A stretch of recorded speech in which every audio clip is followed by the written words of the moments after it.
నమస్తే. ప్రస్తుతం మాతో పాటు సీనియర్ జర్నలిస్ట్ భరద్వాజ్ ఉన్నారు. ఆయనతో మాట్లాడదాం. నమస్తే సార్. నమస్తే. Sir deputy CM Pawan Kalyan ఆరోపించిన అంటే ఎలక్షన్ ముందు ఆరోపించిన 30,000 మంది అమ్మాయిల మిస్సింగ్‌కి సంబంధించి వాళ్ళ పార్లమెంట్‌లో చర్చ జరిగింది. అయితే దీంట్లో మినిస్ట్రీ ఇన్వాల్వ్ అయ్యి అసలు అలాంటిదేం జరగలేదు అన్నట్టుగా మాట్లాడింది. అసలు ఏంటి సార్ ఇదంతా? జరగలేదు అని అనలేదు. హ్మ్. జరగలేదు అనలేదు. అయితే నంబర్ కొంచెం పెద్ద నంబరే పెద్ద నంబర్. కంపారిటివ్‌గా ఈయన 30,000 అన్నాడు. 44,000 వరకు జరిగినాయనేది ఒక ఫిగర్ ఏదో బండి సంజయ్ గారు చెప్పాడు. దానిలో మెజారిటీ కేసులు ట్రేస్ అయినాయనేది చెప్పాడు.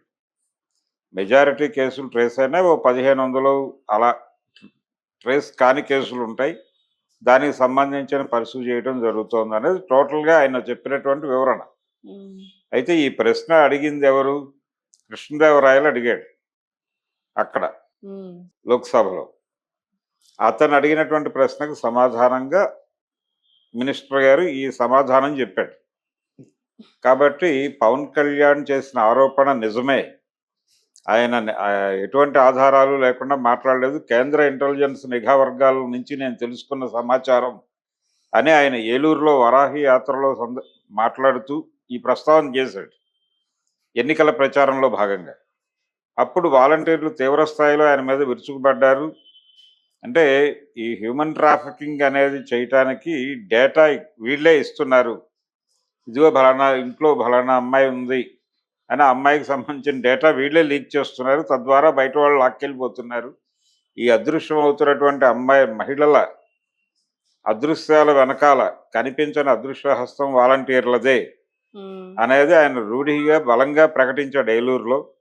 ఆ ప్రకటించిన సందర్భంగా వాలంటీర్లు అందరూ రోడ్డు మీదకి వచ్చి పవన్ కళ్యాణ్ దిష్టి బొమ్మలు దగ్ధం చేశారు. ఆయన ఫోటో కింద వేసి తొక్కారు. అలాగే ఆయన మీద కేసులు నమోదు చేశారు. 2, 3 పోలీస్ స్టేషన్స్‌లో కేసులు బుక్ అయినాయి. ఆ కేసులు క్వాష్ చేయమని చెప్పి ఆయన హైకోర్టులో పిటిషన్ వేసుకున్నాడు. ఆ పిటిషన్ మీద కూడా నిన్న విచారణ జరిగింది. అయితే గవర్నమెంట్ అడ్వకేట్ చెప్పింది ఏంటంటే, ఏజీ అంటారు.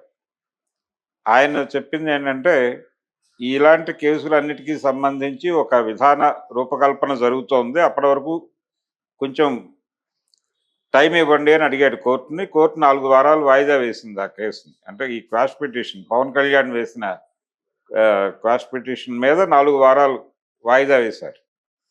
అది పవన్ కళ్యాణ్‌కి ఊరట అని పేపర్లు రాశాయి. హ్మ్. ఇది ఊరటేం కాదు. ఇంకో 4 వారాల తర్వాత అయినా ఆ విషయం ఏంటనేది కోర్టులో వస్తుంది ఎలాగో.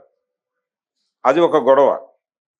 అయితే ఇప్పుడు వైఎస్ఆర్‌సీపీ వాళ్ళు పవన్ కళ్యాణ్‌ని టార్గెట్ చేస్తున్నారు.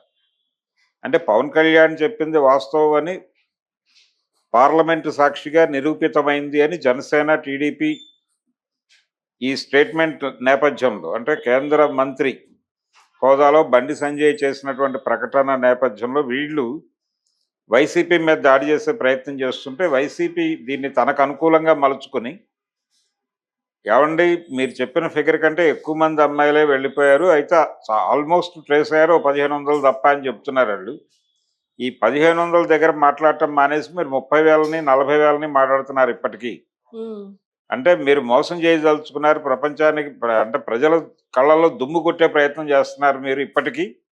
వైఎస్ఆర్సీపీ మీద నెగిటివ్ ప్రాపగండా చేయడంలో మీరు ఇప్పటికీ ఆ పాత బాణిని వదిలిపెట్టలేదు అని చెప్పేసి వైసీపీ నుంచి దాడి మొదలైంది పవన్ కళ్యాణ్ మీద, అలాగే టీడీపీ మీద కూడా.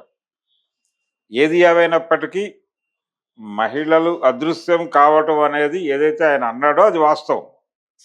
అది వాస్తవం అని నిరూపితమైంది. ఫిగర్ కొంచెం పెద్దదే. అయితే ట్రేస్ అయ్యారు అనేది ఒక పాజిటివ్ అంశం ఇందులో. ట్రేస్ అయ్యారు. ఎప్పుడు ట్రేస్ అయ్యారు? అప్పుడే ట్రేస్ అయ్యారు వాళ్ళు. ఎప్పుడైతే అదృశ్యం అయ్యారు అనే ఆరోపణలు రిజిస్టర్ అయినాయో ఆ తర్వాత కొద్ది రోజులకే ట్రేస్ అవుతూ వచ్చారు. ఫైనల్గా మిగిలినవి అంటే ట్రేస్ కాకుండా మిగిలిన 1,500. హ్మ్. ఈ 1,500 ఎట్లా పర్సూ చేయాలి అనే దాని మీద ఇష్యూ మానేసి దీన్ని పొలిటికలైజ్ చేసి పార్టీల మీద ఒకళ్ళకొకళ్ళు బురద జల్లుకోవడానికి దీన్ని వాడుకునేటువంటి ప్రయత్నం చేయటం అనేది విషాదం. రెండోది డేటా కలెక్షన్ అనేది కేవలం వాలంటీర్ల నుంచే జరగట్లేదు. రకరకాల పద్ధతుల్లో ఆల్రెడీ జరిగిపోయింది. వాలంటీర్లు కొత్తగా చేసింది ఏమీ లేదు. హ్మ్. కొత్తగా చేసిన వినాశనం ఏమీ లేదు వాళ్ళు. ఆల్రెడీ ప్రతి మనిషి అంటే ఫోన్ ఉన్న ప్రతి మనిషి ప్రతి కదలిక అతని అభిరుచులేమిటి అలవాట్లేమిటి దగ్గర నుంచి ఎక్కడో చోట రికార్డ్ అవుతోంది. ఈ ప్రపంచం అంతా బిగ్ బాస్ షోలో ఉంది, మినియేచర్ మాత్రమే బిగ్ బాస్. కాబట్టి దీన్ని స్మరణలో ఉంచుకోవాలి ప్రతి ఒక్కళ్ళు. మన ప్రతి కదలిక మీద నిఘా ఉంది. మన జేబులో ఫోన్ ఉంటే మీరు ట్రాక్లో ఉన్నారు, ట్రేస్లో ఉన్నారు, అబ్జర్వేషన్లో ఉన్నారు అని అర్థం కావాలి. కాబట్టి కొత్తగా వీళ్ళేదో ఇళ్ళకెళ్ళి డేటాలు కలెక్ట్ చేసి ఇవ్వక్కర్లేదు. ఏ ఇంట్లో ఎవరున్నారో ఈ వాలంటీర్లతో సంబంధం లేకుండా చాలా కంపెనీలు చెప్పగలవు. రోజువారీ యాప్ యాక్టివిటీసు ఇతర యాక్టివిటీసు అన్నీ ఎక్కడో చోట రికార్డ్ అవుతున్నాయి అనే జ్ఞానం ఉంటే క్లారిటీ వస్తుంది. ఎవరైతే ఫోన్ వాడటం లేదో ఎవరైతే బ్యాంక్ అకౌంట్ వాడటం లేదు వీళ్ళందరినీ కూడా ఏదో రకంగా బ్యాంక్ అకౌంట్లోకి ఆన్లైన్ ట్రాన్సాక్షన్స్లోకి పట్టుకొచ్చే ప్రయత్నం ఎందుకు చేస్తోంది కేంద్ర ప్రభుత్వం అంటే ట్రాక్ చేయడానికి అవకాశం ఉంటుంది కాబట్టి. ఎందుకు అందరినీ ఆన్లైన్ ట్రాన్సాక్షన్స్కి మళ్ళిస్తున్నారు అంటే ట్రాకింగ్ ఈజీగా ఉంటుందని. ఎవరు ఎక్కడ డబ్బులు ఖర్చు పెడుతున్నారు, వాళ్ళకు ఉన్నటువంటి వ్యసనాలు ఏమిటి దగ్గర నుంచి ప్రతిదీ డేటా రికార్డ్ అవుతోంది. ఇది వాలంటీర్లు కాదు, వాలంటీర్లతో సంబంధం లేకుండానే డేటా రికార్డ్ అవుతోంది. కాబట్టి దాన్ని పెద్ద ఎత్తున చూడాలి. వాలంటీర్లను పక్కన పెట్టేసి అసలు ఈ పర్సనల్ డేటాలు ఎలా వెళ్ళిపోతున్నాయి అనే దాని మీద ఎక్కువ ఫోకస్ పెట్టి చేయగలిగితే బాగుంటుంది. కానీ అది వీళ్ళ వల్ల కాదు. ఎందుకంటే అదంతా వరల్డ్ బ్యాంక్ ప్రోగ్రాంలో భాగంగా జరుగుతోంది. మార్కెట్ ఎకానమీలో ఉన్నాం మనం. మార్కెట్ ఎకానమీలో మనిషి కూడా సరుకుగా మారిపోయినటువంటి సందర్భం. అందుకని హ్యూమన్ ట్రాఫికింగ్ జరుగుతోంది. ఆడపిల్లల అదృశ్యం ఇదంతా కూడా ఆ ఆలోచన విధానంలో భాగంగా జరుగుతోంది. దీన్ని ఎలా హ్యాండిల్ చేయాలి, ఎలా అడ్డుకోవాలి అనే దానికి సంబంధించి ఒక ప్రోగ్రామ్ డిజైన్ చేసుకోవటం జనం బాధ్యత.